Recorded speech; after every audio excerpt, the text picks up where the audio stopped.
New Mexico Real Estate Basics, page 54. In condominium ownership, the individual's dwelling owner is individually taxed. The Condominium Act covers condominium housing. It is important to remember that condominium is a form of ownership, not a style of building. Condo ownership is not limited to residential units. Office buildings can also be condominium owned. There are different forms of condo ownership. Purchasers can own the interior surfaces of the unit, while the association owns the exterior and the grounds. In New Mexico, some condominium associations own the interior surfaces and the exterior. In other cases, such as a condominium townhouse, individual owners can own both the interior surfaces and the exterior. How are unpaid association dues collected? Note that all sums, association dues, assessed by the Council of Co-Owners but unpaid for the share of the common expenses chargeable to any unit constitute a lien and can be foreclosed on by suit from the Council of Co-Owners or the association management company representing the co-owners. In other words, as a form of protest, non-payment of association dues is not a good idea. Landlord-tenant issues. What New Mexico law covers landlord-tenant relations? The Owner-Resident Relations Act 47-8-1 ET SEQ NMSA 1978 applies to all rental residential dwellings in New Mexico. This chapter is designed to simplify, clarify, modernize, and revise the laws governing the rental of dwelling units and the rights and obligations of both landlords and tenants to encourage them to maintain and improve quality of housing. In addition, the law ensures that the right to the receipt of rent is inseparable from the duty to maintain the premises.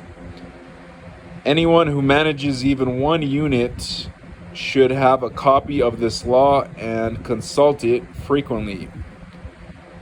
The days are gone when the landlord or manager could simply change the locks and toss the tenant's belongings into the street. Today, the tenant has enforceable rights, and if the landlord violates these rights, the landlord may be faced with financial penalties.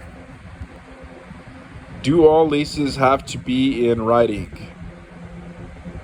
To receive legal recognition in the judicial system, New Mexico law requires that all lease agreements be in writing.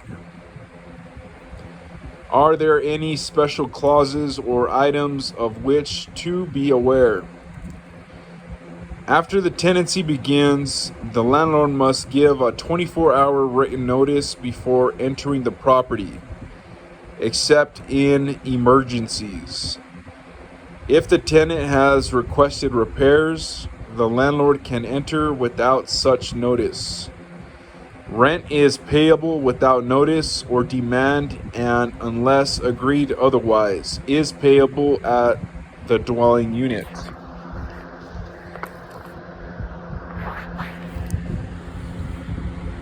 Page 55. What if the landlord does not comply with the lease terms? after a written 7-day notice by the tenant. If the landlord fails to initiate repairs and the unit is partially unusable, or if the landlord otherwise violates the rental agreement, the tenant may abate up to 1/3 of the monthly rent. If the unit cannot be occupied, the tenant may vacate and abate 100% of the rent for the time the property was unusable. What specific procedures must a landlord follow to evict a tenant? To evict a tenant, legal notice has to be given and a judge must decide whether the eviction action is appropriate. For what reasons may a landlord terminate a rental agreement?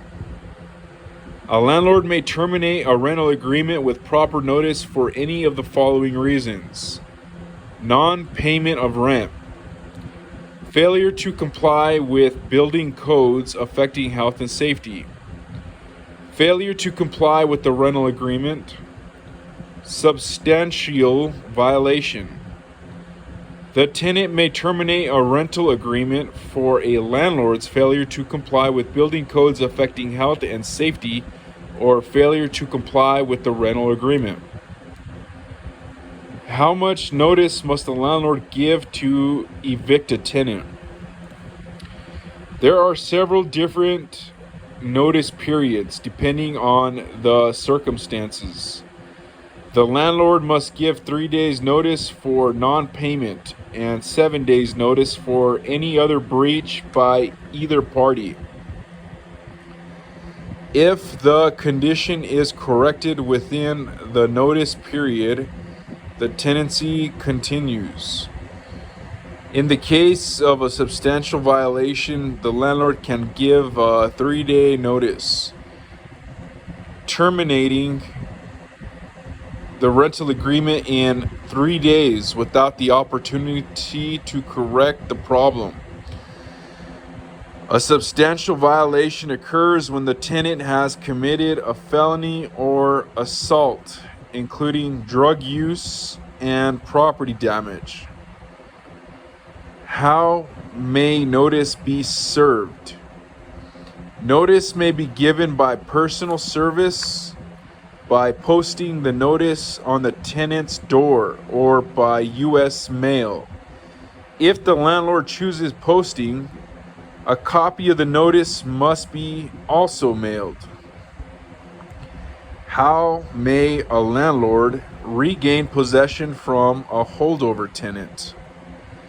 Sometimes the tenant does not surrender the premises at the termination of the rental agreement.